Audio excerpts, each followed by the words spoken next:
Bueno, es un gustazo, un honor tener aquí en Ronda de Editores a Robert Cox, exdirector del Buenos Aires Herald, un periodista enorme al que además nuestra democracia le debe mucho por su valiente trabajo en la época de la dictadura. Así que un gustazo, Bob, tenerte acá esta noche, de verdad. Bueno, gracias.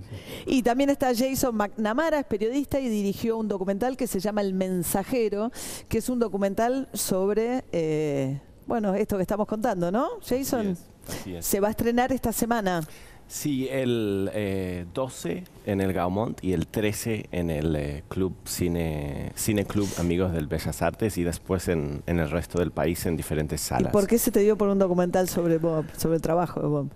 Yo vine a Argentina de Australia hace 4 años y empecé a trabajar como redactor en el Herald y bueno, poco a poco me fui enterando de la historia que me llamó mucho la atención que no se había retratado en un documental. Así que me puse a hacerlo medio sin entender de qué se trataba el género y se fue dando. Qué bueno. Bob, imagino que habrás vivido con pena el cierre reciente, ¿no?, del Buenos Aires Herald. Sí, pero hay una buena noticia. Estamos saliendo con otro diario. Con el diario Perfil. Buenos Aires Times. Ajá. Con Andrew Graham Yule, con James Nielsen.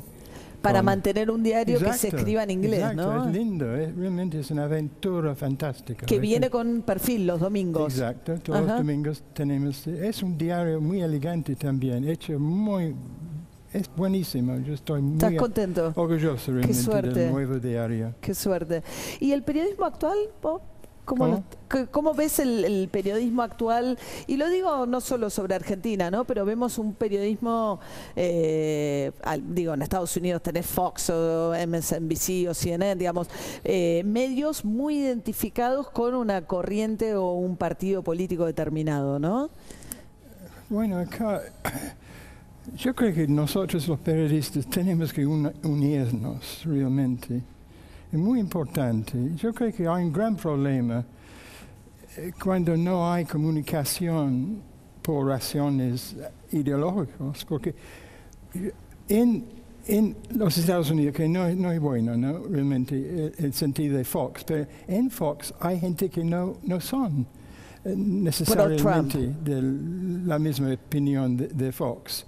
Y acá parece que cada lugar uno tiene que ser casi un soldado.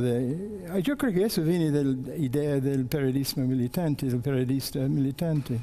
Pero yo veo todo, realmente me gusta mucho.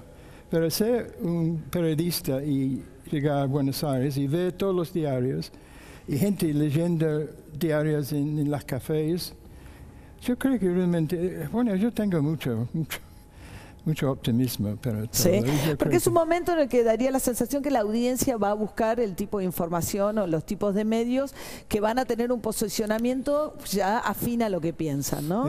Gran problema, ¿no? Obviamente, gran problema. Pero en los Estados Unidos lo que ha pasado ahí que hubo una gran resistencia por el periodismo y con eso buen periodismo saliendo, una resistencia a un problema, ¿no?, de un presidente que es medio loco y también cruel. Y realmente en los Estados Unidos es lindo ver periodistas otra vez haciendo investigación. Acá yo no veo muchos problemas porque hay una gran variación de periodismo, pero yo creo que hay un problema ideológico en ese sentido que gente que están identificando primeramente con una ideología y después con el periodismo. El periodismo tiene que ¿notás que lo que pasa arriba de todo? Que primero, o sea, que lo que te preocupa que ves del periodismo acá es que hay mayoritariamente primero una identificación ideológica y después viene el periodismo. Y yo creo que en Argentina los periodistas todos tienen que identificar con derechos humanos. Y eso no cambió, digamos, con el gobierno de Macri. No es que hubo un cambio en ese sesgo del periodismo. Yo creo que el gobierno de Macri no ha dado bastante importancia a los derechos humanos, en mi opinión. Que no le ha dado suficiente importancia a los derechos humanos. Es una gran lástima, creo. Y ese es un poco el tema, ¿no?, del Herald. Quizás muchos decían, Jason, que el Herald podía cubrir o dar cuenta de los habeas corpus y de los desaparecidos porque era un diario en inglés y que estaba originalmente como más fuera del foco de los militares. Pero sin embargo hubo un momento en que los militares se dan cuenta de lo que está pasando y ahí requirió de mucha valentía y coraje, ¿no? Sí, los primeros meses del golpe, digamos, lo que yo descubrí es que el Herald pudo empezar a investigar y denunciar un poco en las sombras, porque se publicaba en inglés, no llamaba mucha la atención. No se daban cuenta. No se daban cuenta y bueno, a medida que se fuera dando la noticia en el extranjero a través de publicaciones y denuncias que venían del trabajo investigativo del Herald, ahí es donde, por ejemplo, en el 77 Robert es detenido. Y bueno, y además claro, les empieza a preocupar no tanto por lo que pasaba con el Herald en la Argentina, sino por el efecto que esto tenía de la mirada del mundo hacia la Argentina, ¿no? Exacto. Y especialmente, bueno, 77 ya cuando empiezan los preparativos del Mundial 78. Y yo me he dado cuenta ahora, mucho después, ¿no?, que los militares estaban muy preocupados por su relación con los Estados Unidos. Y creo que por eso me salvó realmente de... Por ejemplo... Por ser norteamericano, porque hubiese sido un problemón. Inglés, perdón, efecto, pero... entonces, pero sí. Creían que Robert era un espía de la CIA, de la CIA, algunos increíble. rumores. Creían que era espía de la CIA. Increíble, ¿no? Claro. El embajador Bob Hill de los Estados Unidos me dijo, increíble. Claro. Macera dijo a él, sabemos que Cox es de la CIA. Macera. Me dijo, yo no sabía qué hacer, claro. qué expresión poner en mi cara. Y yo le dije, sí. Bueno, increíble. Bueno, las cosas que pasó en ese entonces era increíble, totalmente increíble.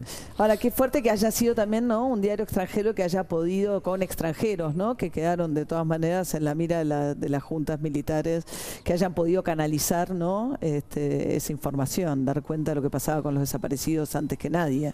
Sí, creo que es algo de una tradición en el periodismo anglosajón de larga data de oponerse al poder como parte de la profesión, ¿no?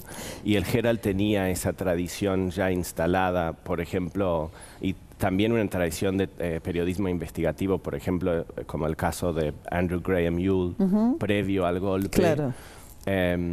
Entonces tenía las características para hacer eso. Sin embargo, es muy llamativo como un diario comunitario pudiera ocupar este lugar, ¿no? Bob, decías que te parece que Macri no está haciendo bien, no me acuerdo, no te quiero poner un término que no fuera el que usaras, pero el tema de derechos humanos, porque un poco es el legado de la democracia, ¿no? O sea, del 83 surge con un gran consenso de la sociedad respecto de temas de derechos humanos.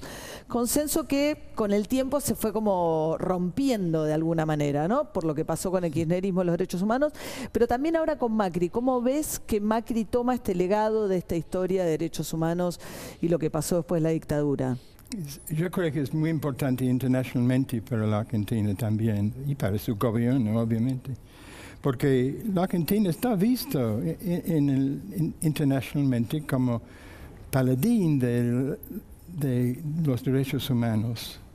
Y yo creo que ellos tienen que hacer mucho más para comunicar su cometido, ¿no?, a los derechos humanos. Su compromiso. Su compromiso. Bueno, el caso de Santiago Maldonado también generó, ¿no?, muchas críticas de organismos internacionales de derechos humanos. El caso de Milagro Sala, alguna... Sí.